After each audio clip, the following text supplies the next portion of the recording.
You're listening to The Real Deal Conversations, a podcast designed to encourage, inspire, and equip you by sharing real stories and meaningful conversations that bring real life to the surface.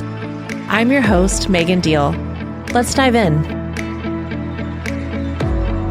I am with Mitch McHenry today, head coach of Kickapoo High School basketball. Mitch, thanks for coming on. Thanks for having me. Yeah, I'm so excited. This series I was mentioning to you earlier, it's been really good. It's same questions, a lot of different answers. I have just, in talking to you prior to this, I'm really excited. I'm excited to dive in and hear your perspective on coaching and leadership. Yep. So, all right, what inspired you? Well, first of all, what is your background in basketball? So I played all growing up. Played at Republic, graduated from Republic, went to Evangel, played 4 years at Evangel. Actually had a unique college experience where I played 4 years of basketball, then went straight to football, played 2 extra years of football and got grad school taken care of. And then I went out and stayed at Evangel for another year, helped Coach Jenkins with the basketball program for 2 more years, and then got into public education. So spent a lot of time at Evangel. Had a really good kind of journey with it and had fun with it. And it's always been my number one. I played a bunch of sports, but basketball's always been my number one, and kind of got into it. That's awesome. So what inspired you to become a basketball coach, besides, always kind of being your number one? Like, what was your motivating, no, I'm going to do this? Yeah, I think my father was a head varsity coach with boys. So we grew up in the gym, like the school was our playground with all my siblings and me, and the gym was our playground. Like that was our spot to go to. So just watching him coach and the impact he had, I really loved sports. Like I loved thinking about sports, thinking through how it all worked together, how all the players kind of work together. I was really a nerd early on, like I was in 4th, 5th grade, and I was creating football playbooks and writing down all the plays. Like I was a nerd with it and loved it. So that kind of drew me towards the just sports in general. And then with my dad and just seeing the impact he had in, I saw the best parts of coaching. Yeah. Like I saw the interactions, I saw the games, I saw the gyms being packed, I saw the winning and the losing, but just working through that. So I saw the best parts of coaching and interacting with kids. And then all my role models, the people I looked up to, they were all coaches growing up. So I knew pretty quick that like coaching in sports was something that I really wanted to do, and really haven't thought about doing anything else besides that. That's awesome. That is so cool. And I love that you have a built-in mentor almost. Yeah. I mean, and somebody that you got to learn from growing up, and that's pretty cool. He actually is retired and is working for me and is one of my assistant coaches right now. What? So he's been, I think he retired a few years ago at Rogersville, and I think this is maybe year number 4 already that he's been on my staff. I love that. Yeah, it's awesome. Wow.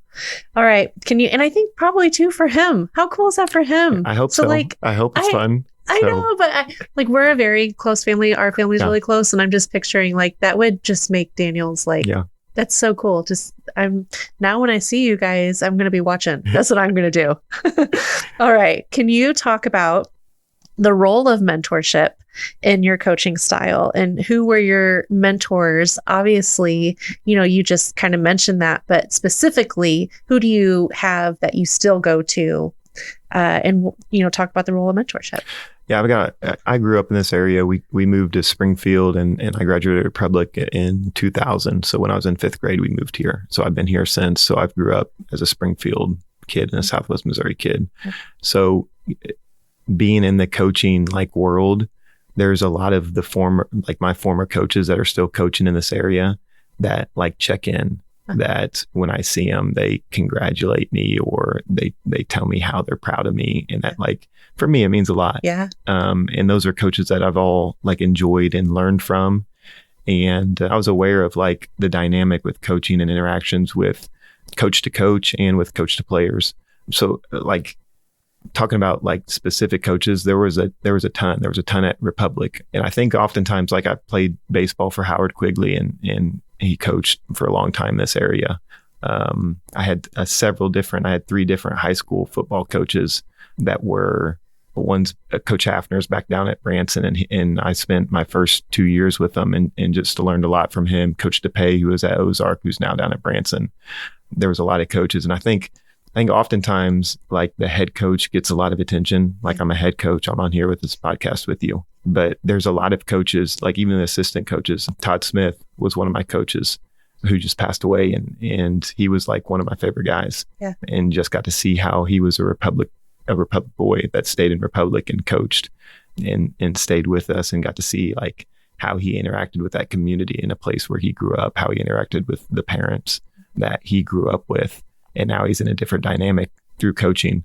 So those were some guys that made a huge impact on me. And then obviously getting to Evangel, Steve Jenkins is a legend in this area in NAIA basketball. And he's a big deal. And he came from going to Evangel in a faith-based school, and it was a little bit different dynamic than what I grew up with in public education and with our coaches at Republic or whatever that looked like.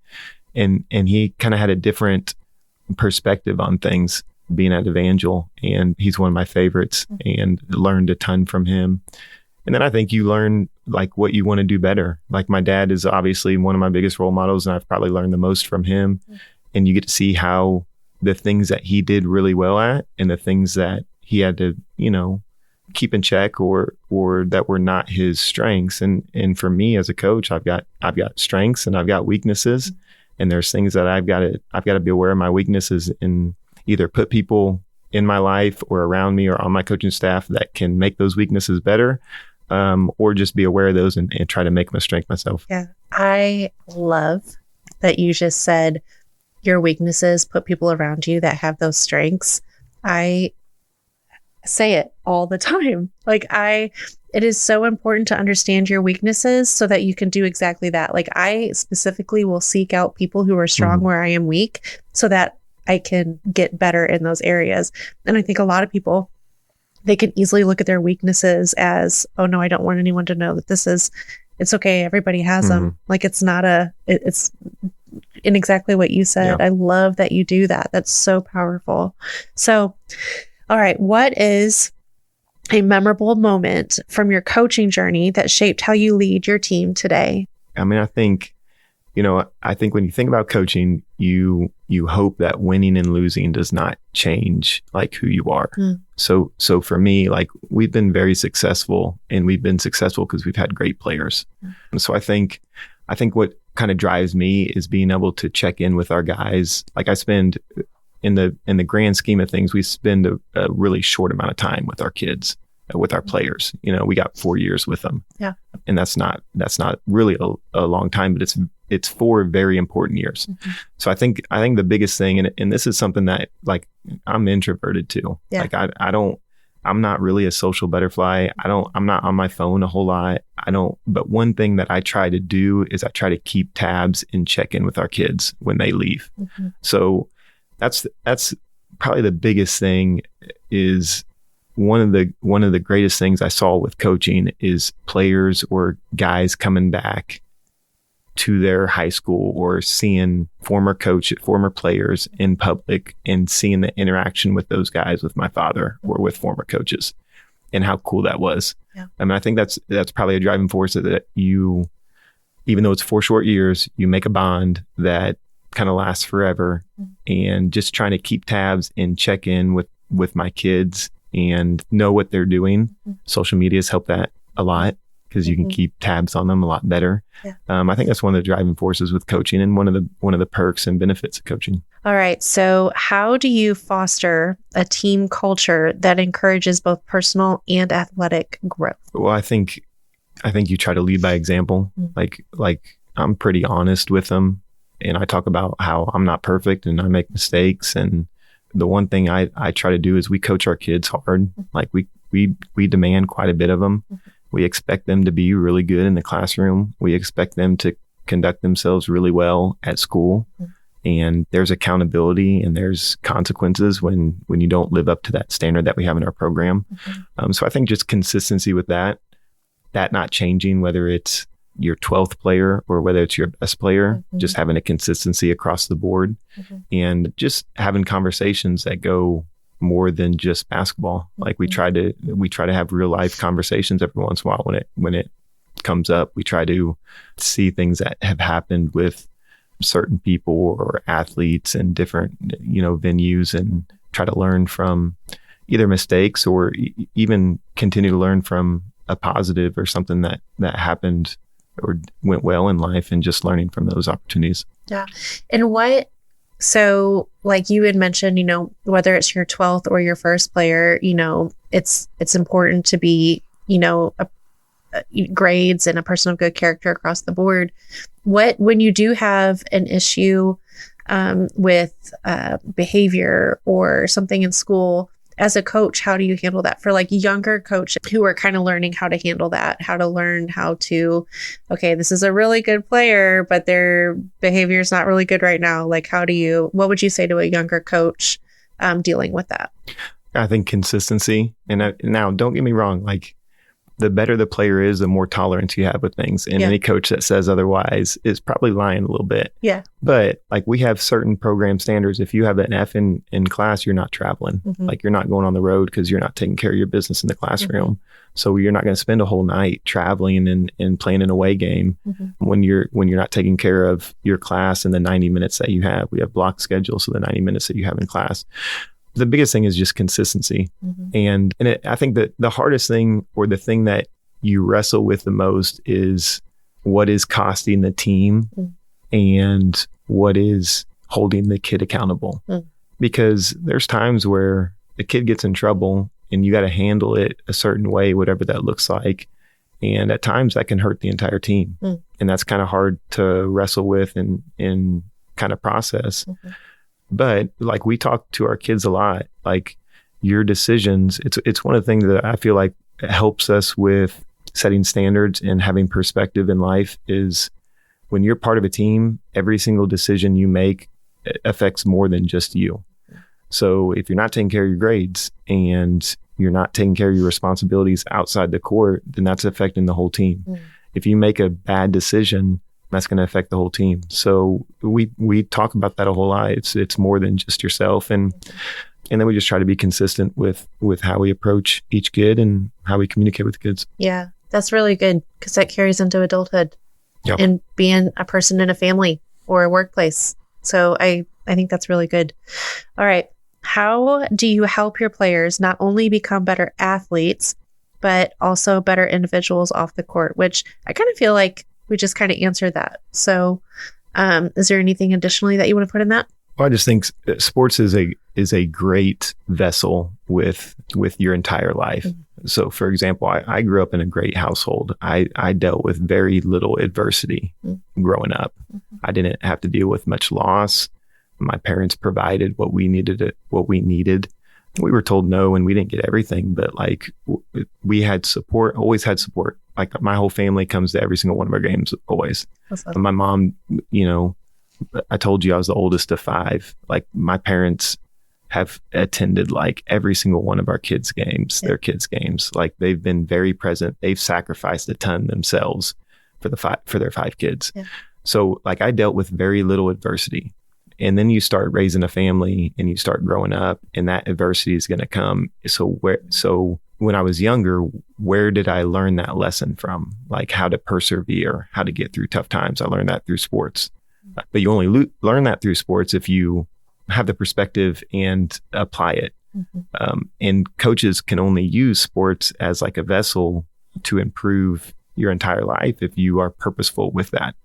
Because if you don't learn, like learning from a loss, if you're not intentional and you don't grow or learn from the loss and you keep making the same mistakes over and again, or you don't apply this with other avenues of your life, then you waste that opportunity.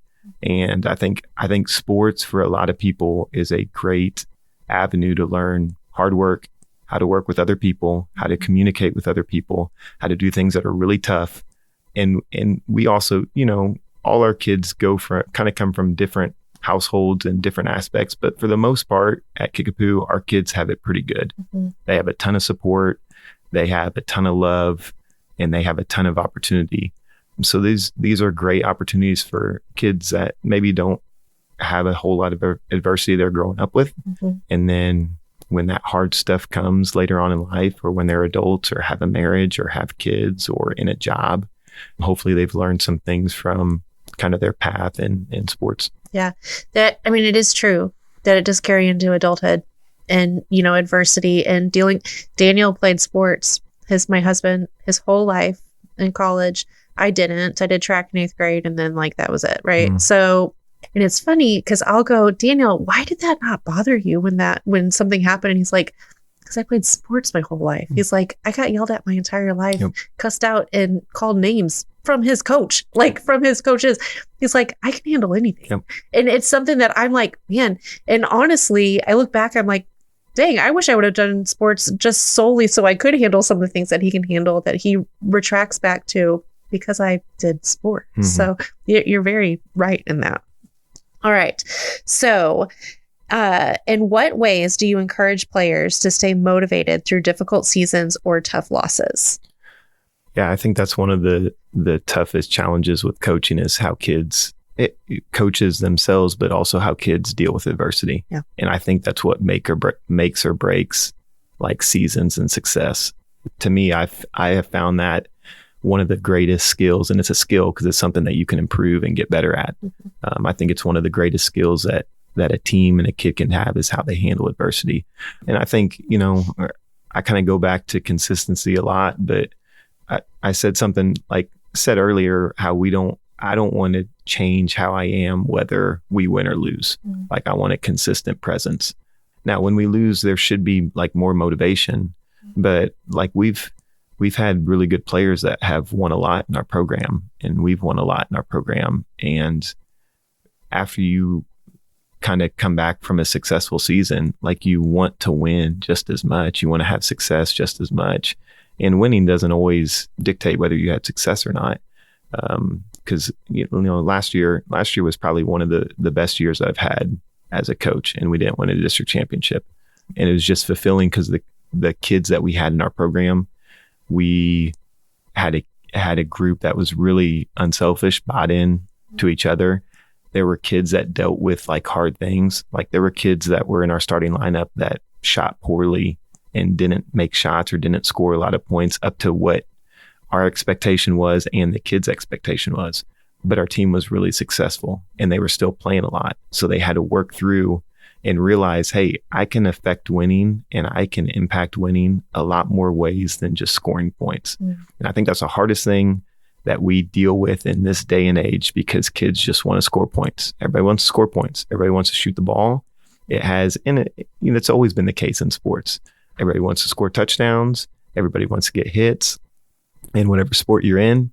And there are hundreds of ways to affect and impact winning outside of just scoring points. And we had a group that really bought into that, and it was really, really fun. And it was really fulfilling, and we didn't deal with many egos. So I'm not sure if that answers your question you gave me. No, but it's good. And I'm so glad that you made the point that there's so many more ways to win than shooting, because you are right. And I think part of the thing is because everything is social media. Everybody's getting recorded. Everybody wants to have that winning and it's everybody wants the highlight video. Yeah. And I'm really glad that you as a coach mentioned that, because I feel like it needs to be said. You're a team, and not everybody's gonna. It doesn't make any sense to have everybody out there shooting the dang ball when. There's different positions for different reasons. And so I'm really glad you said that. Well, and it's the kids that don't put as much stock into scoring points. They're a lot more positive and more upbeat, because you really can't control the scoring aspect of things. In sports, each game is a different test. So there's times where you're maybe a really good player, and there's times where you're going to shoot the ball or score a lot of points. You may approach that next game the same exact way, and then you either may not get as many shots or you may not make your shots. You can't really control that.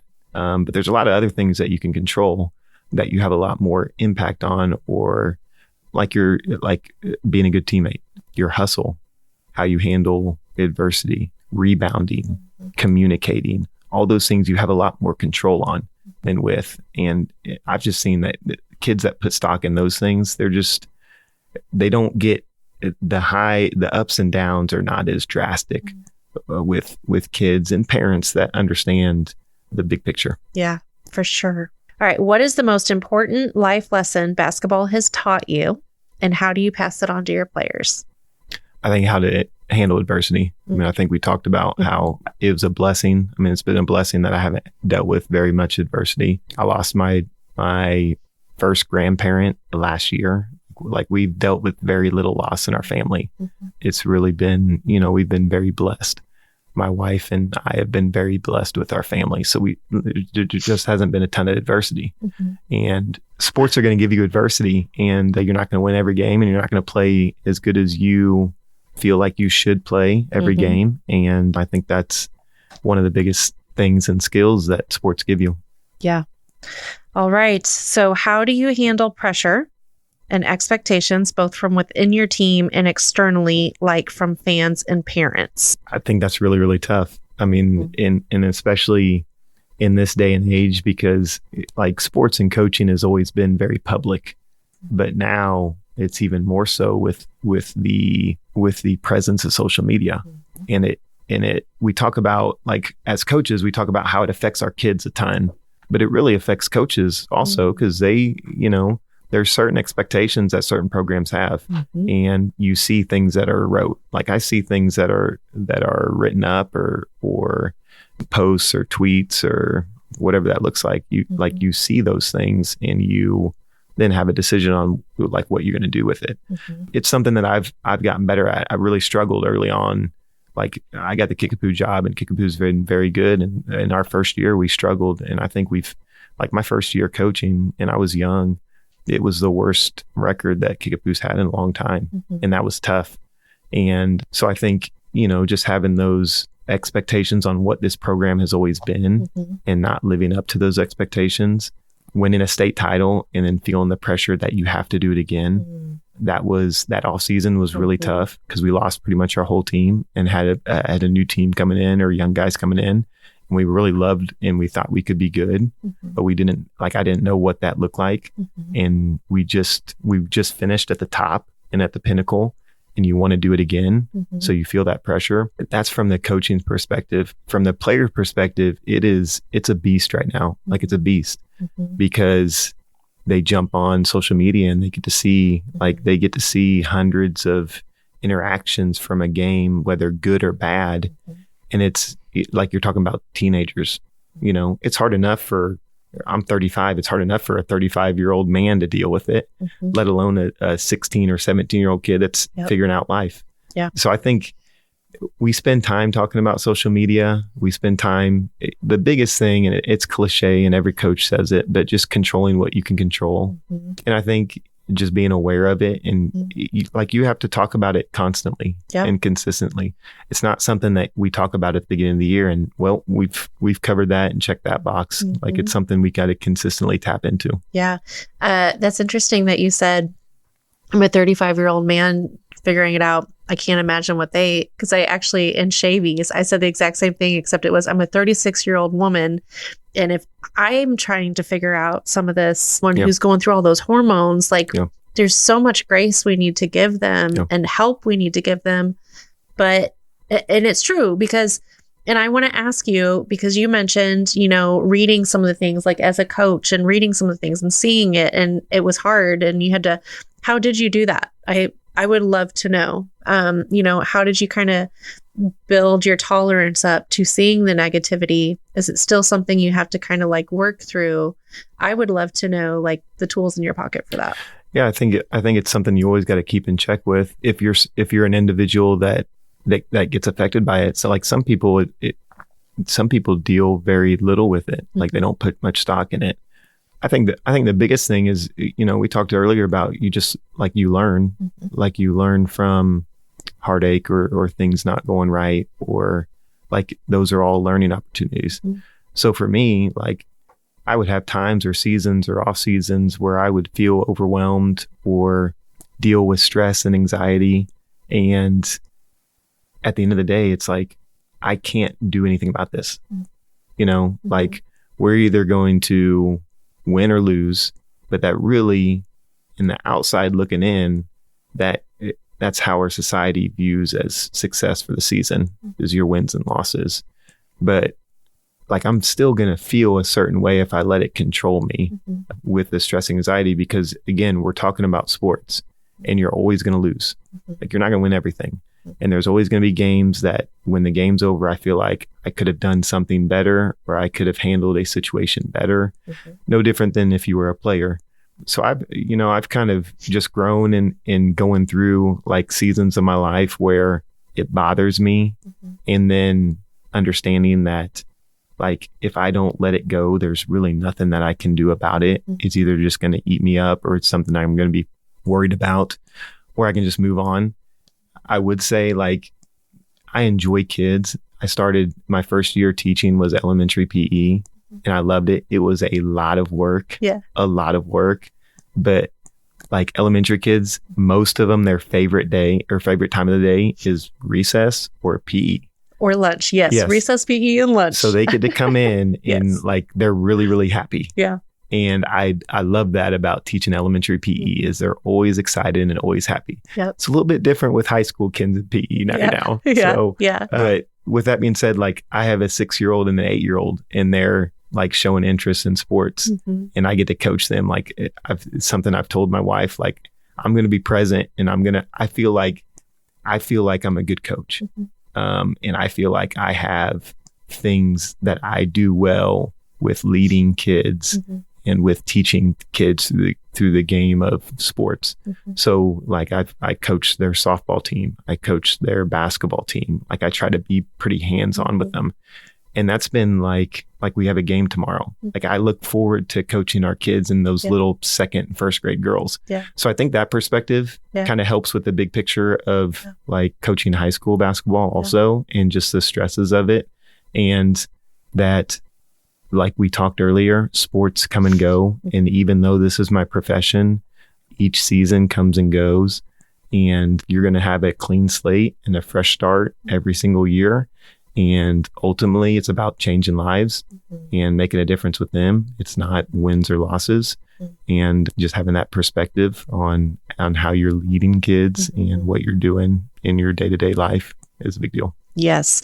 And I really appreciate, what you had just said about stress and anxiety and dealing with it and managing it, because I think a lot of times kids, players, teens, they feel like they're on an island to themselves. And that they're the only ones, that they're only ones dealing with the anxiety and the pressure and the social media pressure. But I think for them to know adults deal with it too, coaches deal with it too, I think is powerful, because they can recognize that they're not alone, that they're not an island to themselves. And coaches deal with it. If they can still coach, if they can still keep going, I can still keep going. And I just think that's, so I really appreciate you kind of normalizing that. All right. So how do you stay grounded and maintain perspective, especially during high pressure games or seasons? So kind of what is your go-to strategy to stay grounded? Yeah, I think being, and sometimes this can also be a weakness when it comes to coaching, but like, I'm introverted. So I don't get really like super high, and I don't get super low. So when we talk about like going into a big game, going into a Kickapoo game, it's a big game. Okay. And that's going to be a gym that's filled, and usually we're both really good. So like, there's a different aura with that game and with the feeling of it.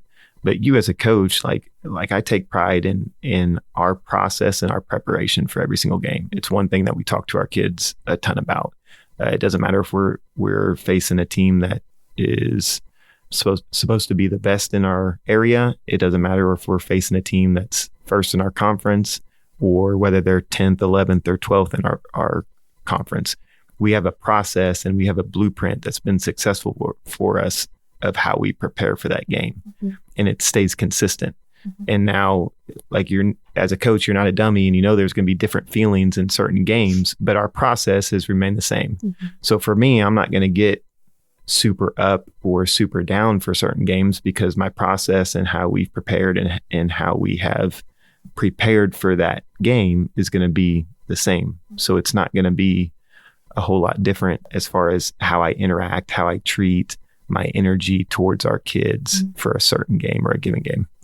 Fascinating. That's awesome. And just so everybody knows, when that Nixa Kickapoo game comes, I'm rooting for both of them. I said it. Okay. You can't get to know these coaches and not root for them all. You're going to make some enemies saying I know, that, Megan. I know. I'm going to like stand in the middle of I'm not sitting on either side. Okay. What advice would you give to young coaches just starting out in their careers? I think there's a couple things. I think you got to be a student of the game where you're trying to, and that has become, there's two things with that.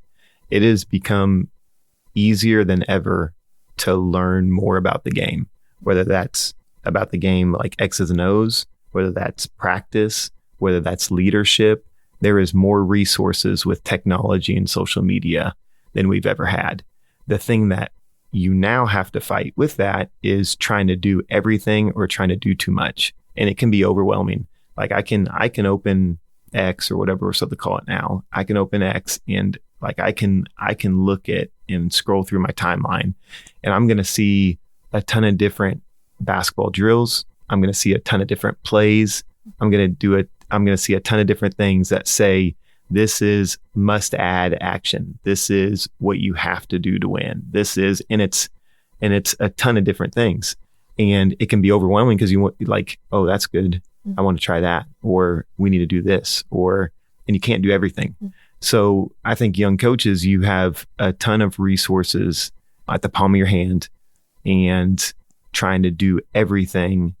And I think the other thing is just staying true to yourself. Like you're going to see, like I love listening to podcasts. I love listening to coaches get interviewed or even business people and leaders get interviewed.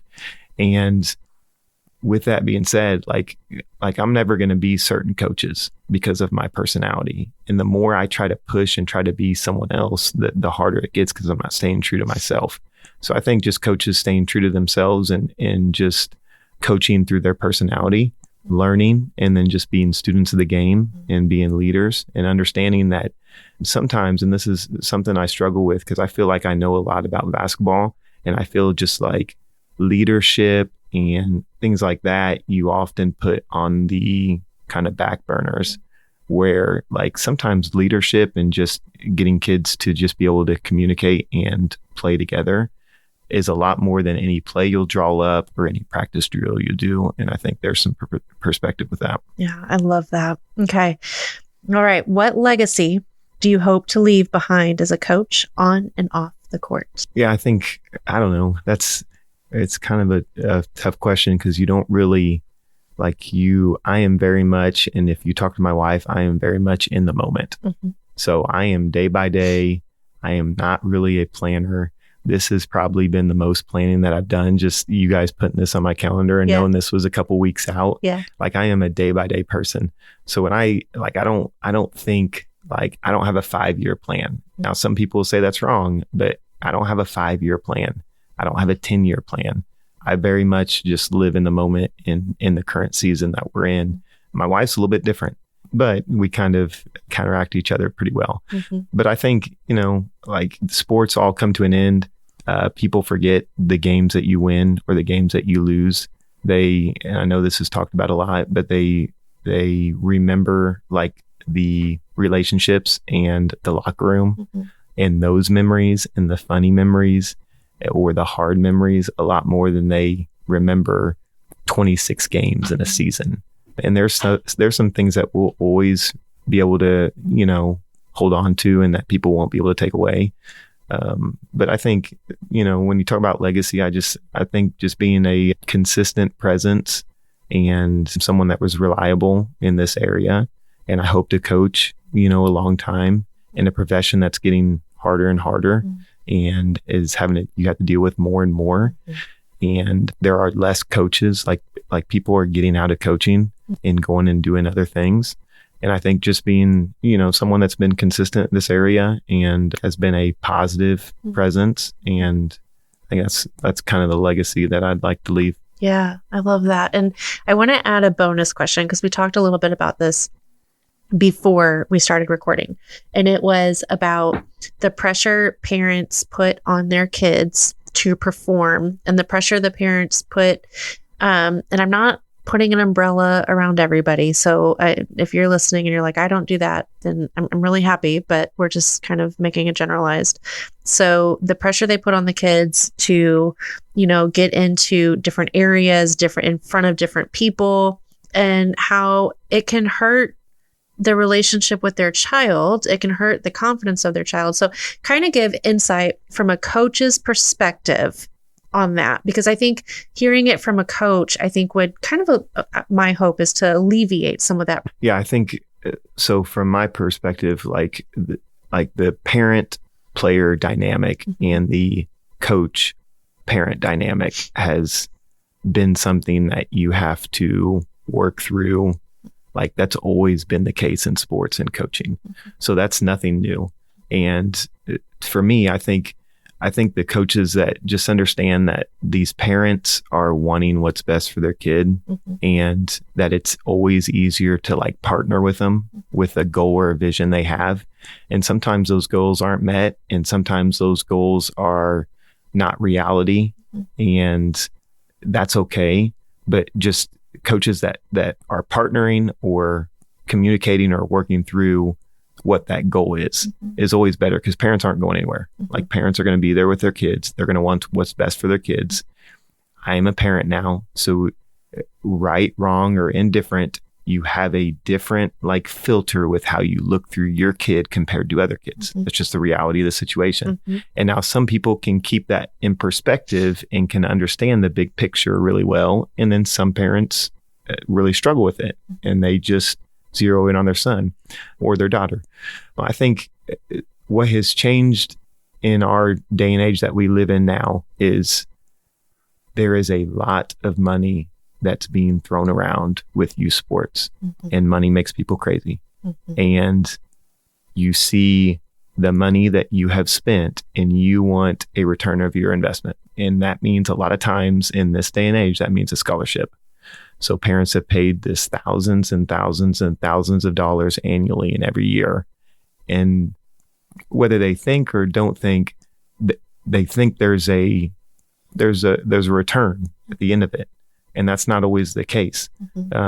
Just because you spend $10,000 a year doesn't mean your kid's going to get a full ride. That's just the reality of the situation. And again, we talk about things that we can control. We have no control of whether your kid gets a scholarship or an offer or not. Like we have the child has very little control of that. Our coaches, we have relationships, but we can't control that. And the parents can't control that. So I think right now there's just a huge push with a return of the money that you've spent and the time you've spent. And they want that scholarship, and it can take away from the high school experience. Because if you think about it, all these kids just can't wait till they're in high school and to be a high school athlete and to play varsity sports or to play for a certain team. And then they get, the good ones are the ones that have ambitions to play at the next level. They get up to high school and then all they're thinking about, or all the parents are thinking about, is, well, we have to do this in order for the next step and for college. And it can take away from the experience. In like high school is some of the best years of life. And especially sport related. They're like, those are some of the best memories of my life, is just being able to play and compete with kids that you grew up with your entire life. So, from a coach, I think partnering with your parents, and I think just communicating that like, you don't have control of whether you're going to get a scholarship or not. You don't. And parents, we don't have a ton of control with that, but you can be consistent with the things that you can control and can let that all play out. And just because a kid doesn't get a scholarship or doesn't have the opportunity to play at the next level doesn't mean there's anything wrong with them. And we talked about this a lot. All these sports are going to come to an end. So even if they get to go play at the next level, that's going to come to an end in 1, 2, 3, 4 years. And then they're in their career and starting a family, and that stuff lasts a lot longer than just the sports and if I did this or not in my avenue or whatever sport I played in. That's really good. And also, like what you said, it's all going to come to an end. And is 4 years worth ruining or risking the relationship with your child for the rest of their life? And so I think it's something that it's important that we hit on, because like what you said, putting a lot of money into it. And sometimes I think it's just good to hear from a coach, that perspective, and maybe can take a little bit of weight off the parents' shoulders of, oh, maybe I can breathe a little. Yeah. So I appreciate it, Mitch. This was wonderful. Thank you so much. You have kept the flow of same questions, different answers. And I love this. I was telling Mitch, I said, with everybody having different answers in the same questions, a young aspiring coach could literally make a super coach out of all of you. Just all of your questions, put them all in their tool belt. And so I really appreciate you coming on, and everybody coming on, and just making this a powerful leadership series for people just to hear and add to their toolbox. Yeah, I think it shows that this profession is not a one size fits all. Yeah. And that there's a lot of different people that can do this and be successful. And there's a lot of different personalities that you need. And you don't have to strive to be someone that you're not, because there's a lot of answers and there's a lot of different personalities that can make this work. Yeah, no, I love it. That's so good. Thanks, Mitch.